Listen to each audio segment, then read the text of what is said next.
my childhood, I grew up in around like Newport area of Delaware. I primarily grew up in the Dominican Republic. I spent at least 17 years of my life there.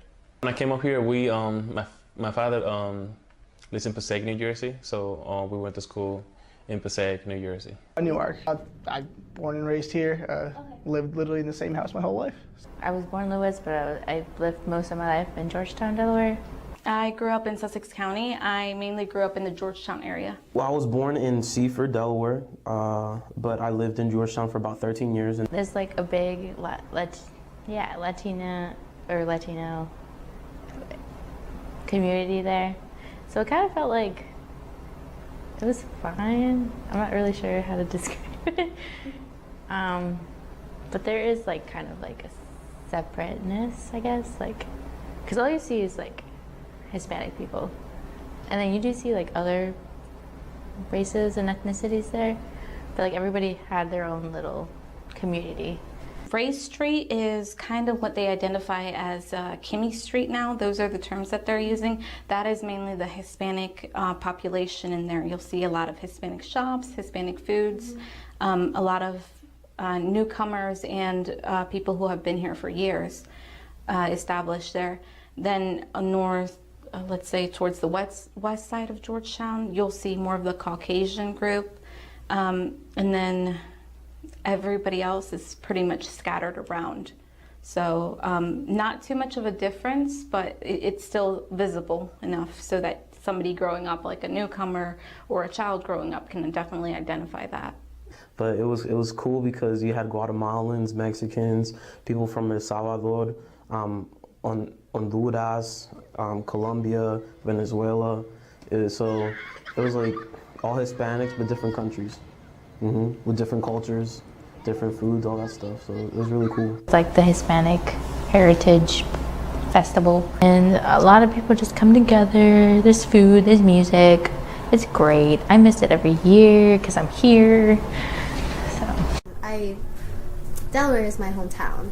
Okay. Yes, I grew up here, went to school here. I know that there's like Korean like churches around, but as like Asian communities, I don't see any at all.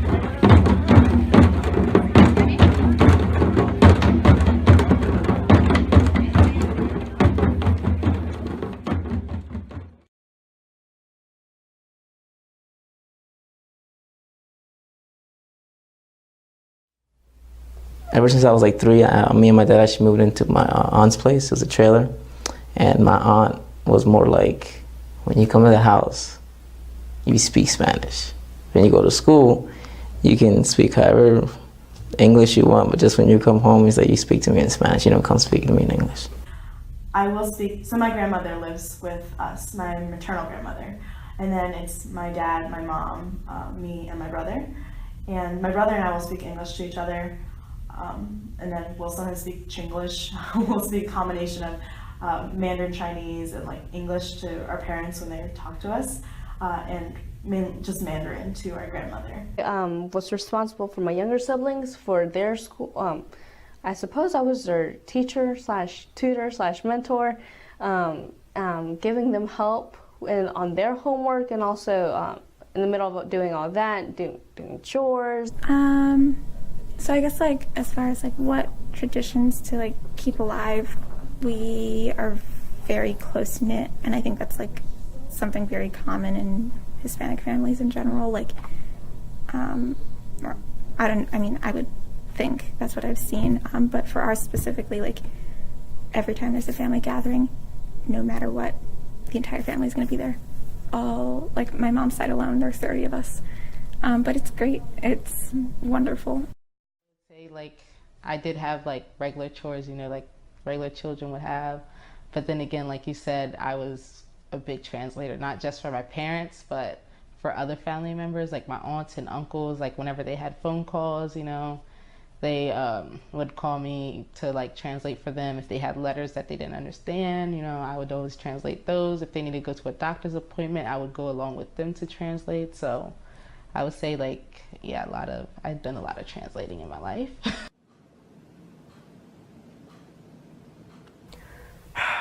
School sucked. I'm pretty sure that's just everyone else's like point of view. I mean, it's like a perspective thing. You're either stupid popularity, cool kids, blah blah. Same thing. I wasn't a cool kid. I was more like just a weird, awkward guy that makes people uncomfortable.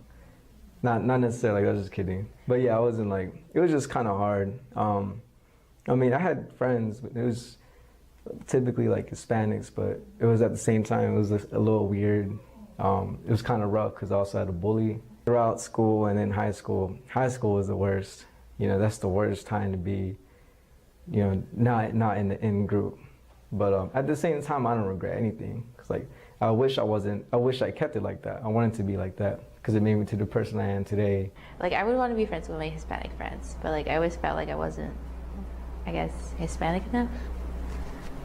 And so I would just be friends with my white friends. And that was fun. And so it started being kind of like, I guess I got tired of being their friend. I don't know.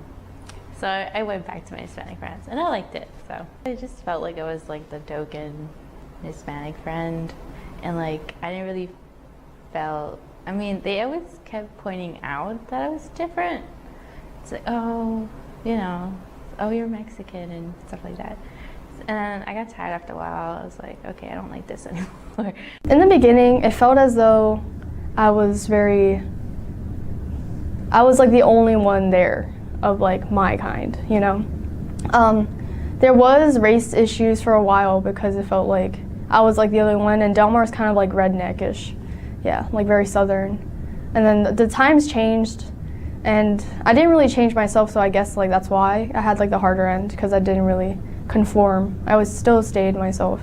It felt like I had to be like out there. I was always quiet, like in my family you were like respectful all the time, you're quiet. But like in regular culture, if you're quiet, that means you're timid, you're like weak, or like something like that. It just felt like I was just different. And no one really understood because like no one was like of my background. I was a good student. I consider myself a good student, even though our teacher was not like really good. I would still respect the teacher. Remember, I would describe them like really personal, because they really, especially my ESL teachers, because they really understood where I come from. They really understood my struggle, and somehow we kind of became friends in a way. I don't know if you guys have to take the HESPA for like high school. That's like a standardized test that you have to take when you're a junior in high school in New Jersey. I don't know if there's any other states that gives that thing. So you have to take that standardized test and determine whether you're gonna finish high school or not. And I remember being an ESL student pretty much tells you that you probably won't pass that test. I remember someone told me, oh, you only be here for 8 months, not even 6 months. And I don't think you're gonna pass that thing, And I'm like, oh, okay, I guess if you say so, I was like, whatever. Then I remember the day of the test. I remember we got to sit in tables and there was a lot of people watching us. And the table to the side, everybody was looking at my stuff because I knew everything and I was just banging everything down. And it was and everybody was staring at the paper. It was like, they don't know what to do. And I was just doing my thing, and guess what? I passed it. And I remember one of my teachers telling me, she even gave me a cupcake. She's like, oh, you're awesome. She gave me a car. She gave me a car. Yeah, that was amazing. Okay, high school. There was this program called, I guess, Upper Bound. Oh yeah, that was great. I liked that because it gave me hope that I could go somewhere. I don't know, because I guess I didn't really expect myself to go to college until I joined Upper Bound or something. It kind of, because the people there kind of were really nice and they believed in you. They want you to go. This is the sole purpose of Upper Bound, to get you to go to college, to give you resources and get you to find scholarships and stuff like that. So they kind of made me feel like I could do this. Yeah, they had that one, Upper Bound, and they had one that I actually enrolled in called Talent Search. I think I was a freshman when I enrolled in it. What happened is they would send you on field trips. They would pull you out every once a month, twice a month. You go to a specific conference room, and you'll meet up with a whole bunch of groups, and you do activities. You start kind of like what route you want to go after high school, what do you want to do, your likes, your dislikes. So that was pretty fun. I went to a couple of trips with them. But after like junior year, senior year, kind of like distanced myself away from it, just kind of like dropped out for some reason. I like let bad friends get in the way, so it was more like kind of like you kind of just distance yourself. You know how when friends influence you stuff, you kind of change your path for the good or for the worse. The English teacher helped me. She was important in preparing me and preparing my class for the rigors of college, and also my math teacher. So he helped me say, you know, you gotta keep pressing. You got this. You need to learn it so you're able to do what you want to do in life. So from 8th through like 9th, like 8th and 9th, and then 12th grade, I had the same teacher's name was Mrs. Garrison. And what I noticed most is their interest for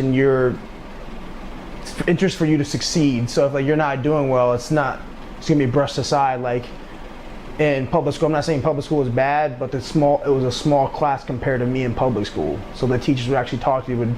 They would know you by name. They would see if you're kind of struggling, they would come and help you. Even besides an academic part of it, it was more personable, and that's what I like to do, which I still do now in college. I don't like to be a name, and because now the class size is completely different. I'm still probably fortunate. Most of the times I'm not in big lecture halls where it's like 100+ students. I maybe had 2 or 3 classes. But yeah, back to the professor thing. Yeah, going to them and talking to them and being on a first name basis with them. So that's probably helped me in high school, starting that and then doing it in college more. My father, he's always been like very supportive. Helped with, you know, a lot of my college decisions, you know, even though he didn't go too far in college, but like, you know, he was always asking me, you know, what are you going to do? You know, what classes are you taking? He was always interested in that kind of stuff, and he was very supportive with, you know, my decision of, you know, coming to University of Delaware. He would make sacrifices before I started driving up to the university. He would come pick me up, bring me back to school, and, you know, he was really helpful. I remember my mom always telling me that the main reason why I needed to be in school was because she didn't want me to work as hard as she currently is working or was working back then. I remember her saying that a lot, like, don't be dumb like me and have to do a job that only pays you $10 an hour. She was like, become a doctor or something so that way you don't have to work hard, or get an office job so you can sit down. UD was always a big draw because Dad worked here, so that whole tuition thing is kind of nice. Other than that, so basically when it was time to apply to colleges, all my friends were like, oh, I'm applying to like 8 or 9 different schools. And I was like, okay. I talked to Dad, and he was more or less like, apply to UD and then apply to places that are just better than UD, because if you get into something sort of on the same tier, there's not much benefit to paying all that money to go somewhere more or less the same. I did everything by myself. Like, I did financial aid by myself. I did everything by myself. I took care of like how to apply for loans. I did that by myself, because they don't understand like what's going on, because no one in my family went to college. That hope comes through articulating the university's steadfast commitment to attract and retain you as part of our student body. That hope also comes through encouraging you to stay engaged with your academic work and your campus life experiences. Because I remember freshman year, I went into like, because I was university studies, because I changed my mind. Because I was art. I planned for art at UD, but I was like, I can't, like, this is not a reality for me. Like, I need to make money. I guess because, like, I'm sure you know, but like as first generations, like you have an expectation to like have lots of money and take care of everybody. And I was like, okay, I need to do that. Or I'm just like, then why am I here? Kind of mentality, I guess. Like, I don't know. I guess art was more of like a privilege to do. I wanted to become a history teacher, but when I went to college, I just wanted to do business, so it was something that I really wanted to do. But I didn't find business more interesting. I just thought I could find a better job in that area if I did business. I got really involved in robotics during high school, and I was actually ready to apply and do computer science in college. And then I sort of took a step back and I was like, wait a second, if I want to, end goal wants to be robotics, all the comp sci I've learned so far, I sort of taught myself off the internet or whatever, or just playing around. Whereas teaching myself the fundamentals of engineering is probably a bit harder than that. So I decided I'd actually, study mechanical engineering, get a minor in comp sci, and then go from there. I love college. I love college. I do. I feel like I've grown so much as a person, and like I always look back. I guess that's just how I am. Like I always look back to see like how I was like this many years before and how I've grown since then. And I just love college. I mean, I like to say that every person I meet is my friend right away. Obviously coming to college, wanting more freedom and independence, I don't visit them as much or like do the like familial duties that I think are usually expected of Asian children or like cultures. So in a sense, I have taken a step back from that. For a while, I would say freshman year, I think, did things that were probably like frowned upon by like Asian culture. I think it was just like coming to school, having the freedom, living it up, experiencing college. For a bit, I did kind of take a step, like I stepped away from like the traditional. I went to a different college in Arlington, Virginia, because that was the university that offered me the most scholarships. But and then I transferred here to the Georgetown campus and majored in science education. I was the first in my family to go straight into a 4-year university, and because I was also by myself and it was like 3 hours away, I guess I was uncomfortable simply because I didn't have my family around me. The biggest obstacle being the only pretty much person that looks like me in my classes. Yeah, that's a lot of doubt, personal doubt that happens with that. Yeah. Mm-hmm. How do you overcome that? Again, speaking to professors and knowing that I can be open with them. So I've talked to Professor Olabisi. She's one of like 3 black professors in like the bio department, and she's helped me with it in particular, not just generally speaking on personal stuff that I feel comfortable talking to her about. So my favorite part about college is pretty much the limitless things that I can do as a person. I can literally join like the figure skating club, or I can like start like learning jiu-jitsu, and I think that's pretty cool. There's a lot more diversity here at UD, even though I've heard that there's a diversity issue here for a little while. It's definitely a lot better than my high school. There's actually I'm surprised that there's fraternities and stuff like that are specifically for diversity. Like there's like Asian fraternities, and there's like groups specifically for like people of color, and I think that's really cool. Like there wasn't anything like that in my high school. My piece of advice would be not to give up on your first try. There's always going to be some type of barrier that you're going to go through. There's always going to be somebody telling you not to go or to quit college, and there's always going to be that person criticizing you. It can be from your family, it can be from somebody in the school system, it can even be a peer. It can come from all sorts of ways. But just valuing yourself and engaging in your education well enough, and having that want to learn and that want.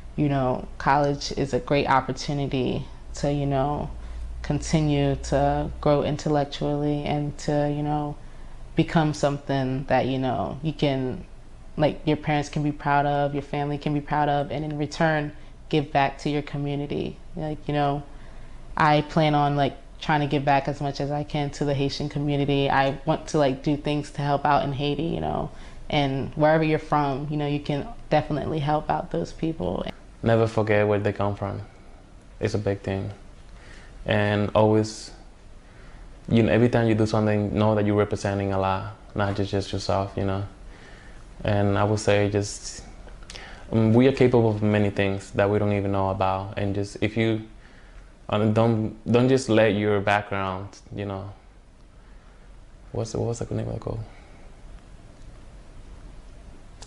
It's like, don't let your background put you to the ground, something like that. Like, always be mindful that you also capable of doing that. Even though you are Latino or you are African American, you are capable of doing many things that other people can.